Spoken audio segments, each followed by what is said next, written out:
Hello everyone, welcome to my channel Suma Girish. మన ఛానల్లో చాలా types of chicken varieties try చేశాను, కానీ first time malai chicken try చేశాను. చాలా టేస్టీగా ఉందన్నమాట. So let's get into the process. First of all ఒక మిక్సీ జార్లోకి ఆనియన్స్ తీసుకోవాలి. ఒక 2 to 3 ఆనియన్స్, ఎక్కువ గ్రేవీ కావాలని అనుకుంటే దాన్ని బట్టి ఆనియన్స్ తీసుకోవాలి. అండ్ 3 to 4 పచ్చిమిర్చి యాడ్ చేసుకోవాలి. ఒక 10 నుండి 15 జీడిపప్పులు యాడ్ చేసుకోవాలి. వీటన్నిటిని పేస్ట్ చేసి పక్కన పెట్టుకోవాలి. ఇప్పుడు ఒక కప్లోకి పెరుగు తీసుకోవాలి. ఒక కప్ పెరుగు తీసుకొని దాంట్లో ధనియాల పొడి ఒక 2 స్పూన్స్, జీలకర్ర పొడి ఒక 1/2 స్పూను, వైట్ పెప్పర్ పౌడర్ ఒక 3 స్పూన్స్ యాడ్ చేసుకోవాలి. వైట్ పెప్పర్ పౌడర్ లేకపోతే బ్లాక్ పెప్పర్ పౌడర్ కూడా యూస్ చేయొచ్చు. కొద్దిగా కలర్ చేంజ్ అవుతుందని చెప్పి నేను only white pepper powder use చేశాను, అది కూడా 3 స్పూన్స్. ఈ మసాలాలన్నీ పెరుగులో ఉండలు కట్టకుండా బాగా మిక్స్ చేసుకోవాలన్నమాట. బాగా బీట్ చేసుకోవాలి పెరుగుని.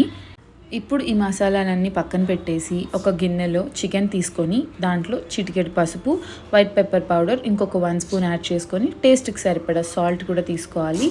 అండ్ అరచెక్క నిమ్మకాయని పిండుకోవాలి. ఫస్ట్ చికెన్ని ఇలా మ్యారినేట్ చేసుకోవాలన్నమాట. ఒక 1/2 hour to 45 minutes. అప్పుడు చికెన్ మనకి తక్కువ టైం తీసుకుంటుంది ఉడకడానికి అండ్ ముక్క కూడా చాలా జ్యూసీగా ఉంటుంది.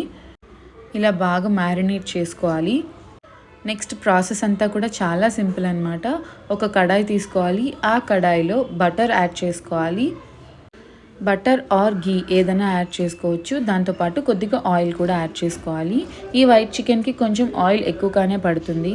ఓన్లీ చికెన్ కనే కాదు, ఏ నాన్ వెజ్ కర్రీ అయినా కూడా ఆయిల్ ఎక్కువగా ఉంటేనే టేస్ట్ చాలా బాగుంటుంది. సో అది కొంచెం హీట్ అయిన తర్వాత మనం ఆనియన్స్, జీడిపప్పు, పచ్చిమిర్చి పేస్ట్ చేసి పెట్టుకున్నాం కదా, ఆ పేస్ట్ కూడా వేసుకోవాలి. అది పచ్చివాసన పోయేంత వరకు సిమ్ ఫ్లేమ్లో పెట్టుకొని బాగా మగ్గించుకోవాలి. ఇలా ఆయిల్ అంతా పైకి తేలుతుంది. నెక్స్ట్ అల్లం వెల్లుల్లి పేస్ట్ 1 to 1.5 స్పూన్ యాడ్ చేసుకోవాలి. అది కూడా పచ్చివాసన పోయేంత వరకు బాగా మగ్గించుకోవాలన్నమాట. మూత పెట్టుకొని medium to SIM flame adjust చేసుకుంటూ ఈ కర్రీని ప్రిపేర్ చేసుకోవాలి. ఏ కర్రీ అయినా కూడా సిమ్ ఆర్ మీడియం ఫ్లేమ్లో కుక్ అయితేనే టేస్టీగా ఉంటుంది. హై ఫ్లేమ్లో అంటే అంత బాగోదు.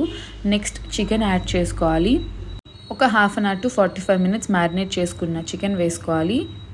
నెక్స్ట్ చికెన్ వేసిన తర్వాత మూత పెట్టేసి ఇలా ఆయిల్ అంతా పైకి తేలేంత వరకు చికెన్లో నుంచి వాటర్ బయటికి వస్తున్నప్పుడు ఇవి యాడ్ చేసుకోవాలి. 3 లవంగాలు, 4 యాలకులు, కొద్దిగా దాల్చిన చెక్క యాడ్ చేసుకొని కలిపేసుకోవాలి. కలుపుకొని మూత పెట్టుకోవాలి. ఇది హై ఫ్లేమ్ పెట్టేసామనంటే అడుగు అంటేస్తుంది. చికెన్ కలర్ కూడా మారిపోతుంది, curry colour. So medium to లో ఫ్లేమ్. ఈ కర్రీ వచ్చేసి బిర్యానీలోకి, బగారా రైస్లోకి, పలావ్లోకి అండ్ నాన్స్, పరాటాస్ దేంట్లో కన్నా సూపర్ కాంబినేషన్ ఉంటుందన్నమాట. చికెన్ ఉడికిన తర్వాత పెరుగు యాడ్ చేసుకోవాలి. పెరుగు మొత్తం యాడ్ చేసుకొని చికెన్తో బాగా మిక్స్ చేసుకోవాలి. పెరుగు యాడ్ చేసుకొని బాగా మిక్స్ చేసుకున్న తర్వాత కొద్దిగా వాటర్ యాడ్ చేసుకోవాలి. వాటర్ యాడ్ చేసుకున్నాక మూత పెట్టేసి ఒక 15 to 20 minutes దీన్ని ఉడికించుకున్నామంటే ఇదిలా ఆయిల్ అంతా పైకి వచ్చేస్తుంది అనమాట. నెక్స్ట్ పచ్చిమిర్చి యాడ్ చేసుకోవాలి. కారం చూసుకొని కన్సిస్టెన్సీకి తగ్గట్టు కొంచెం దగ్గర పడిన తర్వాత కొద్దిగా ఘీ యాడ్ చేసుకోవాలి. కసూరి మేతి ఇలా నలిపి వేసుకోవాలి. ఒక 1 స్పూన్ కసూరి మేతి ఇలా నలిపి వేసుకొని దించబోయే ముందు కొత్తిమీర యాడ్ చేసుకోవాలి. ఇలా ఆయిల్, ఘీ అంతా కూడా పైకి తేలిన తర్వాత కొంచెం నిమ్మరసం కూడా వేసుకోవాలన్నమాట. ఇంకొక అరచెక్క నిమ్మరసం యాడ్ చేసుకోవాలి. కసూరి మేతి, కొత్తిమీర, కొద్దిగా నిమ్మరసం యాడ్ చేసిన తర్వాత ఇంకొక 5 minutes దీన్ని ఉడికించుకోవాలన్నమాట. దీనిలోకి కాంబినేషన్గా నేను బగారా రైస్ ప్రిపేర్ చేశాను. ఆ రెసిపీ కూడా మన ఛానల్లో ఉంది, వెళ్ళి చెక్ చేసేయండి. అండ్ నచ్చితే ట్రై చేయండి. సూపర్ టేస్టీగా ఉందన్నమాట. కన్సిస్టెన్సీ చూసుకొని ఫ్రెష్ క్రీమ్ యాడ్ చేసుకోవాలి. ఫ్రెష్ క్రీమ్ వేసిన వెంటనే మనం స్టవ్ ఆఫ్ చేసుకోవాలి. ఫ్రెష్ క్రీమ్ వేసిన తర్వాత కూడా కుక్ చేసామనంటే కొద్దిగా ఆయిల్ కంటెంట్ ఎక్కువైపోతుంది అనమాట. ఫ్రెష్ క్రీమ్ అంతా కూడా కరిగిపోయి ఆయిల్లా మారిపోతుంది.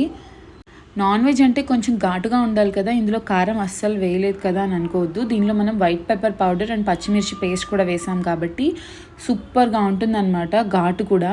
ఇందులో ఉండే ఇంగ్రీడియంట్స్ అన్నీ ఇంట్లో ఉండే ఇంగ్రీడియంట్సే. అండ్ ఇవాళ రేపు సూపర్ మార్కెట్లో పక్కనే దొరికేస్తున్నాయి కాబట్టి కొద్దిగా కొత్తగా ట్రై చేసేయండి. Subscribe to my channel Suma Girish.